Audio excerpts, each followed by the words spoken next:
Ma'am, paano po ba mag-hide ng post sa friend natin? Kumbaga ayaw ko na makita niya yung mga post ko. So, tanong yan ni Ann Baurak. Hi guys! Paano nga ba mag-hide ng post sa isang kaibigan? Yung halimbawa kapag meron kang post sa Facebook, tapos meron kang kaibigan sa Facebook na ayaw mong makita yung mga pinopost mo.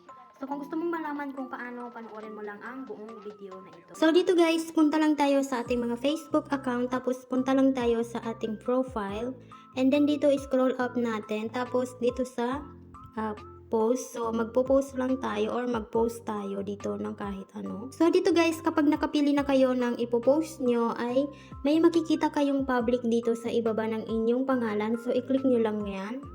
Tapos, dito guys, i-click nyo lang itong Friends Accept. So, dito sa pangatlo. So, i-click nyo lang yan. Tapos, dito guys, i-search nyo dito yung pangalan nung friend nyo sa Facebook na ayaw nyong makita na ayaw nyong makita niya yung mga pinopost niyo. So, magbibigay ako ng halimbawa. So, halimbawa ito na lang, itong pangalawa. Tapos, i-click natin itong circle.